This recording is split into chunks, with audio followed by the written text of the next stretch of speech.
Halo Sobat, Assalamualaikum warahmatullahi wabarakatuh dan salam sehat untuk kita semua. Sobat, sebelum kita lanjut jangan lupa untuk selalu meninggalkan jejak dengan cara like dan yang baru bergabung silakan subscribe kemudian nyalakan tombol loncengnya. Baiklah guys, tanpa panjang lebar kita langsung saja ke videonya. Apakah itu alami atau itu rekayasa? Yang perlu dipertanyakan, itu rekayasa atau itu alami? Sebetulnya sudah bisa dibaca. Kalau satu caranya pertama kali sampai sekarang belum ditemukan virus yang dari binatang kelelawar atau apa itu ke manusia sampai sekarang belum clear. Ini apa gitu? Ya kalau seperti disebarkan begitu. Karena virus sendiri pasti kan gradasi begini. Nah itu enggak. Gitu. Nah, sekarang orang sih lebih bicara tentang virus corona, tapi saya sebenarnya ingin narik mundur sedikit ketika Ibu menjadi menteri pada zaman era Pak SBY ya, periode pertama tahun 2004 sampai 2009. Ada dua tadi saya sebut dalam pengantar, ada dua sebenarnya pandemi juga ya, virus flu burung dan virus babi. Tapi sebenarnya ya sebagian kami itu nggak ngerasain tuh Bu. Padahal sebenarnya itu yang orang tidak sadar nih kalau menterinya itu bekerja dengan baik dan betul, rakyatnya terselamatkan tanpa rakyatnya tahu coba. Padahal menterinya sampai waduh luar biasa. Luar biasa dan saya sampai mengorbankan diri saya sendiri kan. Dan akhirnya saya mendapat musuh yang luar biasa. Jadi pada waktu itu intinya adalah saya mereformasi WHO. Karena WHO kebetulan saya menyaksikan bahwa WHO tidak benar waktu itu. Karena menyatakan bahwa di Indonesia akan menjadi epicentrum flu burung dan akhirnya saya bisa membuktikan bahwa virus flu burung itu ternyata tidak menular. Padahal dari WHO dikatakan menular. WHO sudah seperti kayak Wuhan itu. Dan saya actionnya pada waktu kalau di Wuhan itu pada waktu tanggal 13 Maret itu WHO mau mendeklar bahwa flu burung di Indonesia dan disitulah saya speak up bahwa persangkaan Anda salah. Karena saya punya bukti definitely yaitu virusnya tidak menular. Kenapa Anda bilang menular? Dan WHO waktu itu membawa 10 ahli untuk memaksa bahwa memang terjadi penularan human to human di Indonesia dan waktu itu saya bisa melawannya. Dan alhamdulillah Tuhan yang menolong saya. Kalau saya sendiri saya kira nggak akan kuat. Nah dan saya bisa mereformasi WHO. Kenapa bisa? Karena di belakang saya ada 128 negara yang ada di belakang saya, yang di mana saya melawan untuk WHO untuk mereformasi. Karena saya melihat suatu ketidakadilan di dalam aturan-aturan yang ada, dan hal itu menyebabkan kami negara-negara ketiga itu menderita, yaitu sangat mudah untuk mendapatkan pandemik. Dan kemudian aturan saya itu menang pada tahun 2011. Walaupun saya sudah tidak menjadi menteri lagi. Dan itu lucunya, itu suatu prestasi yang sangat luar biasa. Saya bisa menggagalkan suatu pandemik flu burung, saya gagalkan. Pandemik flu babi, bisa saya tahan tidak masuk Indonesia. Suatu prestasi yang sangat luar biasa.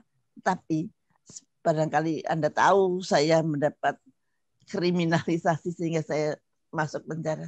Karena saya melawan suatu kekuatan yang sangat luar biasa yang saya tidak mengira begitu ya. Saya lurus aja, aku pikir kalau benar pasti benar ya, ternyata enggak. Kalau benar ya, kalau ternyata lawan itu kalau memang kuat sekali ya ada akibatnya untuk yang melawan begitu.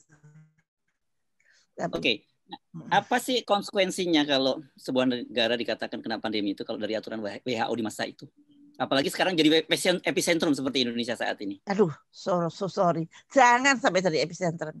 Mengapa saya ngamuk itu? Karena saya sudah dibilang nanti Indonesia menjadi epicentrum. Waduh, saya betapa malunya saya menjadi Menteri Kesehatan, Indonesia jadi epicentrum. Oh no, saya bilang, sehingga saya betul-betul berjuang dengan sekuat tenaga saya. Kalau perlu nggak tidur, kalau perlu apa untuk mikir dan karena kalau epicentrum itu konsekuensinya kita diembargo. Dan kita sekarang sudah mulai gara-gara orang Australia itu mengatakan Indonesia lepek-lepek sudah menjadi epicentrum pandemik. Itu orang-orang Jepang, warga negara Jepang, warga negara Saudi sudah dievakuasi. Bentar lagi Amerika mengevakuasi lah ya. Kita gimana kalau semua dievakuasi dari kita ya kita nggak bisa apa-apa. Ya. Kalau di embargo kita kehilangan kedaulatan kita kehilangan bargaining power, kita kehilangan segala-galanya. Maka jangan sampai. Ya, tapi realitasnya kan terjadi seperti itu sekarang, Bu. Angka penularan COVID di kita sangat tinggi sekali dan walaupun turun dalam hari ini misalnya tetap bertahan di angka 50.000, di atas 50.000 dan ya 51.000 sekarang. Kemarin 54.000. Ya. Tapi sebetulnya case fatality rate-nya itu cuma 2,6%. Sebetulnya tidak sangat jelek, not too bad itu katanya. Sebetulnya karena di atas 3 itu baru kita ini, tapi cuma 2,6 karena penduduk kita banyak sih, jadi persennya itu dari 270 juta gitu. Yang sangat membuat kita ngeri adalah kapasitas rumah sakit yang tidak mencukupi. Kemudian kegamangan pembuat kebijakan yang seperti tidak siap, padahal mungkin siap tapi seperti kaget gitu. Membuat kebijakan seperti kaget. Walaupun mungkin nggak kaget, tapi kesannya di mata kita kaget. Masa oksigen sampai bisa habis? Untung ya Pak Luhut cukup cepat dalam 2-3 hari itu teratasi. Itu juga nggak mudah. Coba kalau bukan Pak Luhut mungkin nggak akan bisa 2-3 hari teratasi. Oksigen itu yang paling penting. Jadi kemudian rumah sakit sampai membuat tenda-tenda karena IGD sudah penuh. Jadi semua pasien, aduh ngeri sekali, ngeri. Dan setiap hari saya diteleponin orang-orang yang membutuhkan masuk IGD. Wah, nggak bisa. Ada keponakan saya 3 hari di IGD. 3 hari menunggu dapat kamar. Tapi yang masih hidup, alhamdulillah. Ya. Nah, Bu Siti Fadila Supari, orang selalu bicara di balik, ini realitasnya bahwa sekarang angka-angka penyebaran COVID sangat tinggi di Indonesia. Tapi di satu itu kemudian orang bicara tentang vaksin. Makanya kemudian kemarin ribut ada vaksin berbayar, vaksin gratis yang akhirnya dibatalkan oleh Presiden. Dan kita tahu selama ini kan kita selalu jadi konsumen. Nah ini sebenarnya mungkin perlu kita mendapat perspektif, karena itu kemarin Ibu meskipun terkesan melawan arus, Ibu mendukung Pak Terawan ketika bicara tentang rencana vaksin Nusantara, dan ada juga vaksin merah putih yang dibuat oleh lembaga Eijkman ya. Vaksin pertama sebetulnya yang kita pertanyakan itu apa betul vaksin itu bisa diberikan pada waktu pandemi sedang berlangsung. Pada waktu pandemi sedang berlangsung, virus itu mutasi terus. Berkali-kali mutasi terus, mutasi. Kalau virus itu masih bermutasi, kita membuat vaksin, maka kita akan kecondalan. Kita pakai vaksin, bikin vaksin pakai virus Wuhan tahun 2019. Padahal tahun 2021 virusnya sudah berubah lagi gitu. Kalau pas kompatibel, oke. Kalau pas nggak kompatibel, bayangin saja apa ya, bikin vaksin lagi, suntik vaksin yang lain lagi.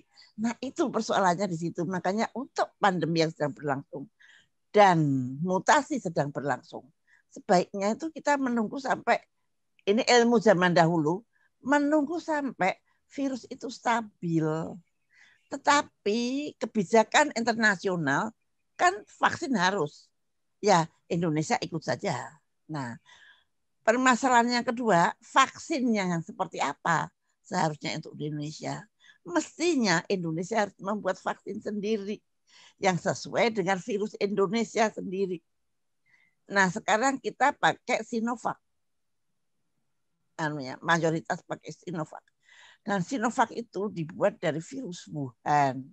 Nah, apakah virus yang akan datang itu seperti virus Wuhan atau seperti virus India katanya? Delta kan India. Nah, kita semua disuntik dengan virus vaksin dari Wuhan. Nah, kemudian dari Cina jadi Sinovac. Nah, kemudian pada waktu vaksinasi itu berjalan dengan baik. Pada waktu vaksinasi berjalan dengan baik. Baru mencapai 13 juta. Tiba-tiba morbiditas, tiba-tiba kasus-kasus COVID melonjak gila-gilaan. Menembus 40.000. Oke. Justru pada waktu vaksin mencapai 13 juta. 13 juta itu baru 5% kali ya dari 270 juta. Berapa persen itu? Nah, pada waktu itu seharusnya kita tentukan kausanya pelonjakan itu apa. Apakah vaksinnya yang tidak cepat, ataukah vaksinnya rendah efikasinya, apakah bagaimana? Karena jelas ada hubungannya dengan vaksinasi gitu. Masuknya itu begitu. Kalau memang kurang cepat ya harus dicepatkan vaksinnya. Kalau memang vaksinnya itu ternyata efektivitasnya rendah, harus bagaimana? Kalau korbannya orang-orang lansia yang ada komorbid, ya orang lansia dengan komorbid minggir dulu, misalkan begitu. Maksud saya betul-betul dianalisa secara saintifik. Mengapa terjadi peningkatan yang mendadak begitu tinggi? India pun kalah dan sekarang kita nomor 1 di dunia. Ya. Ini saya ingin klarifikasi ya. Ibu Siti Fadilah tidak anti vaksin kan sebenarnya? Tidak. Ya. Saya cuman vaksin yang mana? Ya. Apa diberikan? Ya. Oke, baik Bu Siti. Ibu berhenti dulu di situ. Tapi sebelum itu saya tanya, Ibu sendiri sudah vaksin belum? Sudah, vaksin Nusantara. Oh, vaksin Nusantara, Ibu. Ya.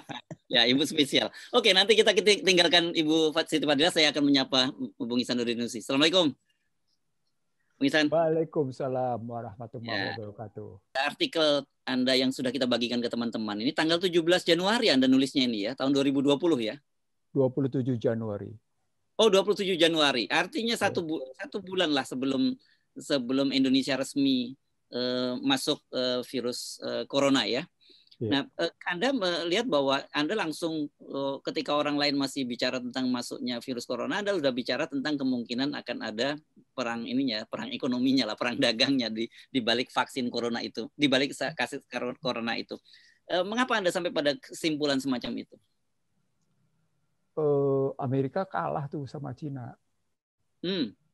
Jadi dia merasa perlu menundukkan kembali Cina dengan cara-cara yang dia rancang sendiri. Jadi ini enggak peristiwa 2019-2020. Ini peristiwa dari mulai 2008, mundur lagi ke belakang 2007, mundur lagi ke belakang 2004. Mundur lagi ke belakang di 2003. Jadi nggak bisa kita lihat peristiwanya itu peristiwa sekarang gitu. Kalau melulu hanya kita lihat peristiwa sekarang, kita akan gampang ngelihatnya dan kita tidak tahu ujung dari kenikmatan industri bisnis pada industri vaksin ini kemana, kita nggak tahu larinya gitu posisinya. Nah, saya mundur sebenarnya dari cerita SARS yang berkembang di Hong Kong, tudingan Saddam Hussein yang pakai senjata pemusnah massal yang tidak terbukti, lalu kemudian dialog saya dengan orang yang belajar betul tentang virus flu burung dan virus flu babi ini, serta membatalkan Namru ini buat saya begitu rupa membuat saya masuk ke dalam ekonomi politik kesehatan gitu ya. Dan saya menjadi pembicara tunggal di Kementerian Kesehatan pada akhir 2014 itu. itu membuat saya meyakini bahwa situasi kekalahan perang dagang antara korporasi melawan BUMN itu tidak tuntas gitu dan akan terus berlanjut, dan sekarang terbukti business to people sudah demikian hebatnya gitu. Kalau pertanyaan Anda singkat kayak gitu, saya singkatinnya begitu gitu. Ya. Oke, kita lanjutkan. Tapi kan tulisan Anda tadi, Anda juga menyinggung soal adanya lembaga Namru tadi yang di masa itu dibubarkan pada masa Ibu Siti Fadila Supari dan sebagainya. Nah, sebenarnya bagaimana posisi Indonesia ini dalam situasi saat ini? Total terdikte. Jadi kalau maunya WHO dipenuhi terus kayak gini, ya kayak gini jadi jatuhnya. Saya bahkan menyebut, maaf, dengan mengutip kajian-kajian muncul di Amerika sendiri, misalnya tudingan tentang, saya ngambil contoh begini, bahwa yang namanya IMF, World Bank, dan WTO itu adalah unholy alliance gitu posisinya. Lalu saya unholy alliance kalau diterjemahkan ke dalam bahasa Indonesia itu seperti di YouTube saya sebut sebagai aliansi busuk gitu ya posisinya. Lalu saya mencoba mencari dalam perang industri farmasi, industri kesehatan ini apa? Saya dapat WHO, saya dapat WHA, dan saya dapat lagi Gavi. Ini aliansi busuk. Tapi nanti hubungannya dengan ini berisik, kenapa nih? Enggak kok, oke, lanjut saja. Oke. Nanti hubungannya nanti dengan posisi bagaimana vaksin yang tidak jelas komposisinya, yang ingredient-nya dari sana itu tidak jelas, itu yang relasinya seperti diumumkan oleh Microsoft Foundation lewat WOSCAR 2020-06-06-06 using human activity body. Ini mencurigakan kemana larinya, kenapa Microsoft Foundation sampai berani mengumumkan hak patennya kayak gitu. Nah, saya di situ saya mendapat keyakinan gitu. Ini sih bukan cuma sekedar soal C19 gitu. Nah, pertanyaan kan begini, kalau dalam dunia intelijen sebuah penciptaan kondisi dirancang sedemikian rupa dengan simulasi, dan simulasi jadi kenyataan, itu kan artinya memang mereka merancang. Artinya John Hopkins University itu, John Hopkins di bidang kesehatan itu, yang kerjasama dengan Michael Bloomberg, yang kerjasama dengan Bill Gates, yang kerjasama dengan David Rockefeller, itu gimana ceritanya kok bisa begitu gitu? Kan muncul pertanyaan, apalagi kita dapetin sejumlah dokumen. Saya misalnya ngebuka dokumen, katakan kita buka dokumen National Security Strategy of US 2002 misalnya gitu ya.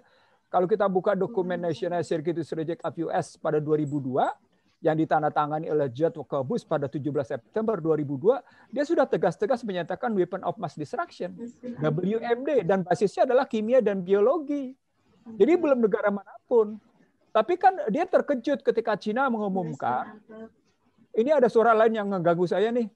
Iya. Itu tolong di unmute ya. Siapa tolong? Ada suara lain yang ganggu saya nih. Maaf, karena ini saya meretrieve data. Saya meretrieve data dari peperangan sejak awal abad 21. Jadi kalau kita lihat misalnya lihat pada 2004 2007. 2004 itu Walker Bush sudah dituding membangunkan musuh-musuhnya Amerika. Sudah dituding seperti itu. Itu dituding oleh Newsweek, dituding oleh The Economics, dituding oleh berbagai media di luar sendiri. Tapi 2007 mereka masih bilang, no, we are still number one, kata The Economist. Artinya apa? Perang ekonominya udah tajam posisinya. Sudah tajam luar biasa tajamnya. Nah, ketika mereka menyatakan we are still number one, The Economist ini menulis kayak gitu, pada saat itulah sesungguhnya tingkat defisit neraca perdagangan Amerika makin tahun makin membesar. Dan itu berbahaya bagi Amerika sendiri.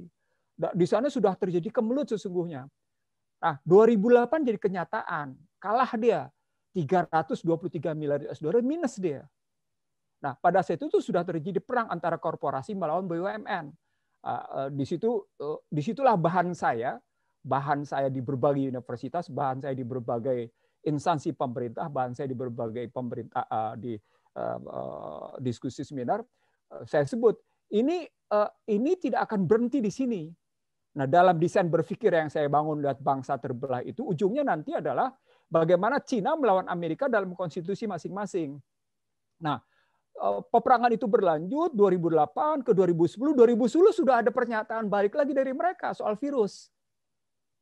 Ini juga menarik nih. Kok mereka bikin lagi seperti ini? Itu makin meyakinkan saya bahwa sesungguhnya tudingan tentang Saddam Hussein yang menggunakan senjata pemusnah biologi tadi tidak ketemu. Ini mereka makin terusin. Nah, pada rentang menjelang 2015 sebelum terjadi Black Monday, 24 Agustus 2015, dunia barat dikejutkan oleh dua hal. Yang pertama adalah rekayasa genetika yang dibuat oleh Cina. Saya ulang, rekayasa genetika yang dibuat oleh Cina. Satu. Yang kedua adalah cloning monyet.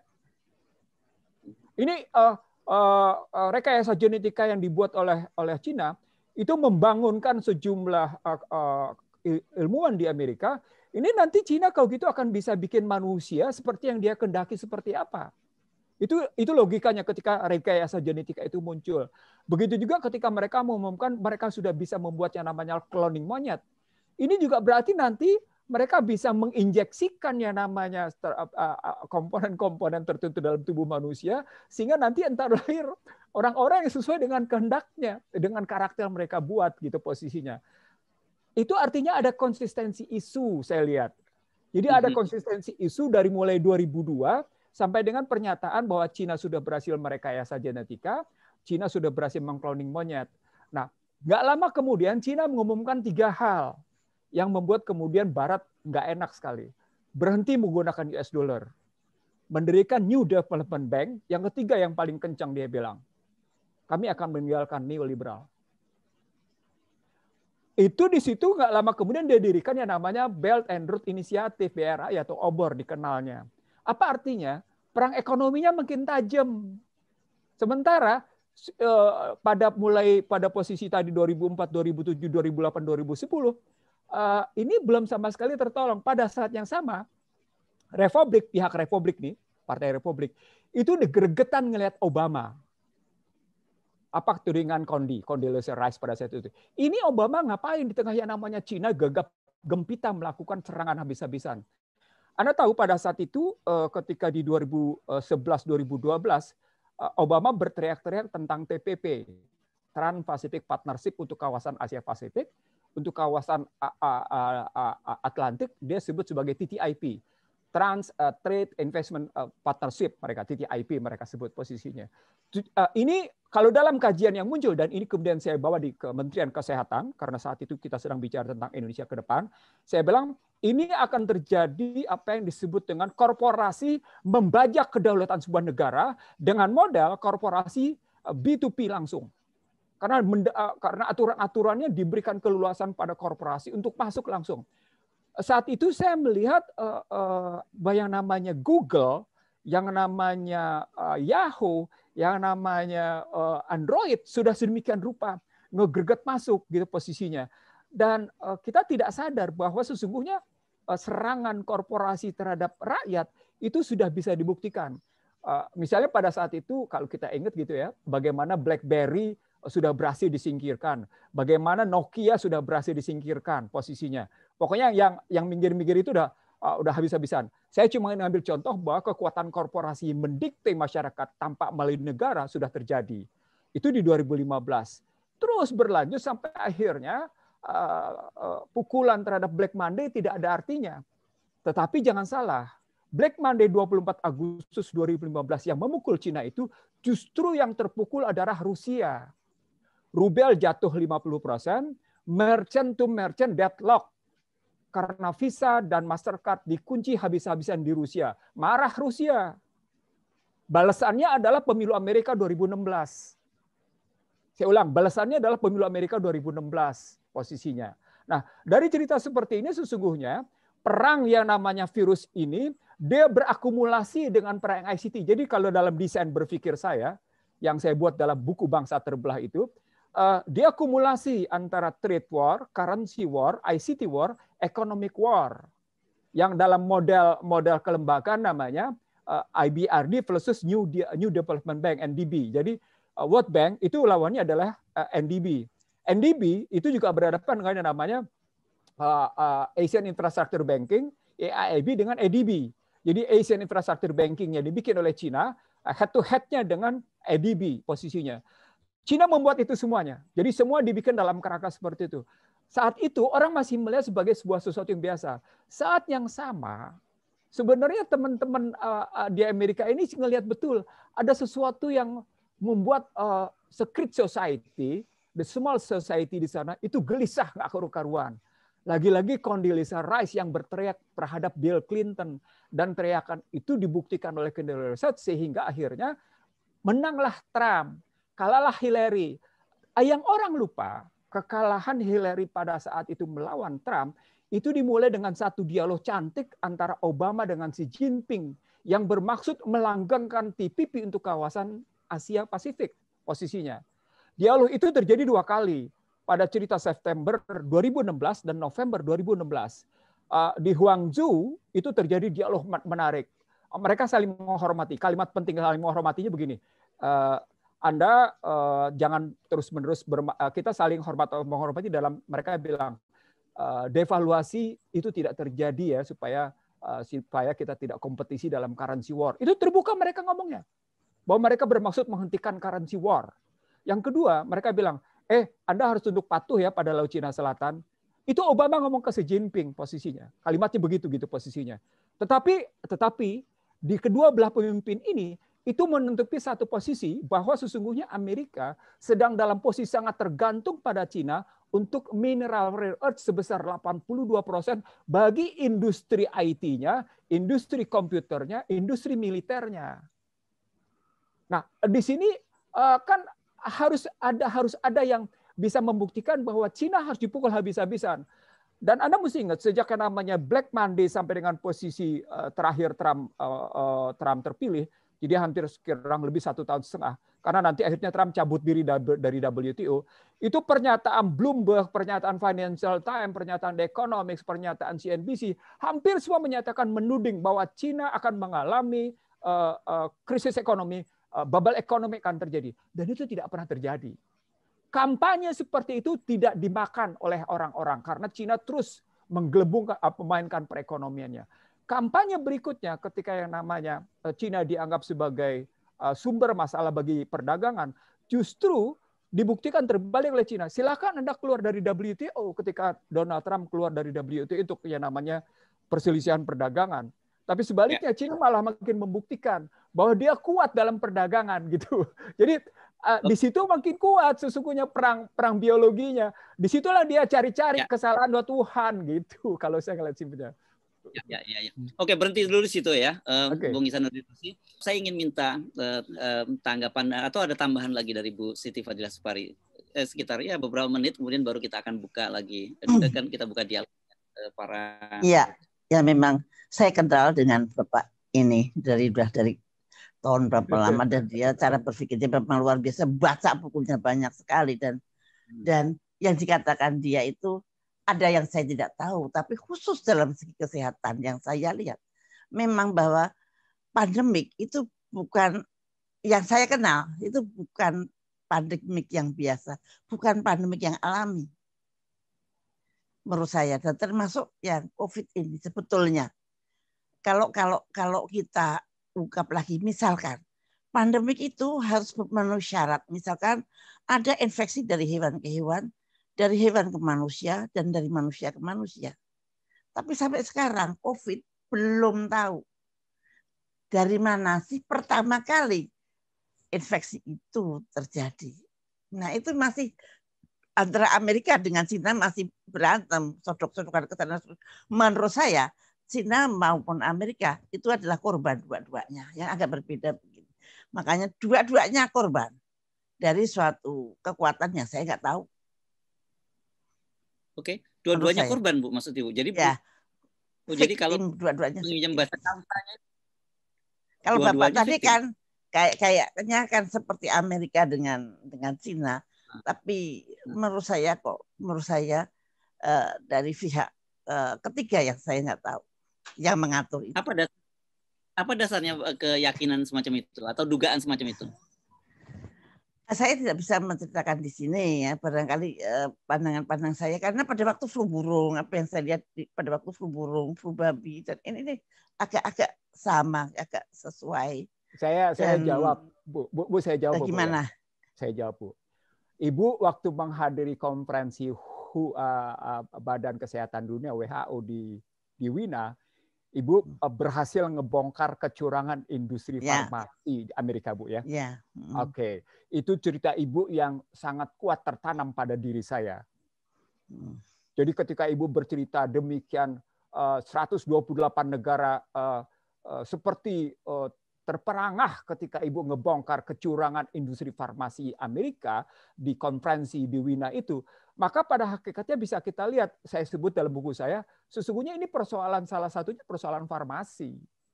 Nah ya, tapi itu kan bukan government, bukan United States government. Betul. Artinya kalau kita lihat dalam kondisi kekinian, posisinya, kita memang akhirnya melihat Amerika memang bukan soal government-nya. saya melihat tadi korporasinya ya. Ya. Tapi government-nya yang saya ceritakan government itu government Amerika dan government China itu sama-sama menjadi korban dari korporasi. Oke, mungkin saya nggak terlalu, saya tidak pintar dalam hal gitu. Ya,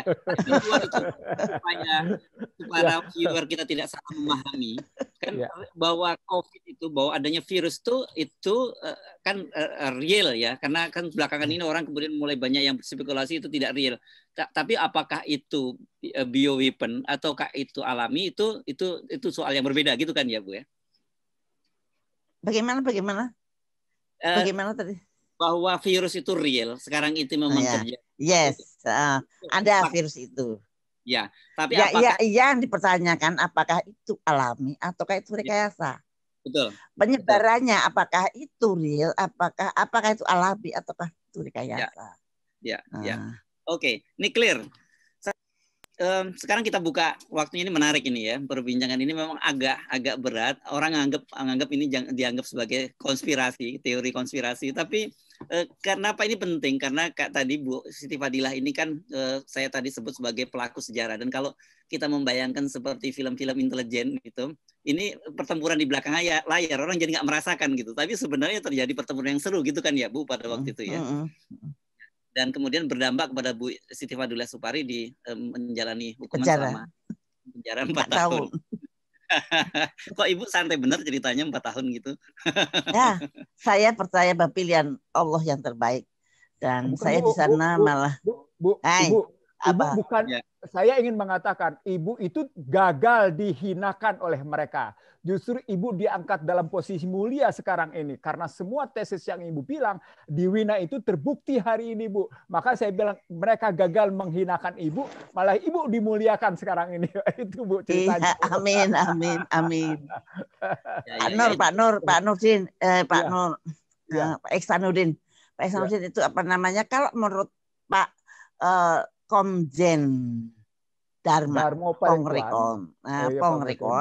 Nah itu oleh non-state actors, mungkin itu korporasi itu. Non-state actors. Tadi istilahnya TPP, Bu, bagaimana korporasi-korporasi itu membajak kedaulatan sebuah negara. Desainnya begitu. Jadi itu desain di akhir-akhir Obama berkuasa yang kemudian akhirnya tidak jalan karena Trump yang terpilih.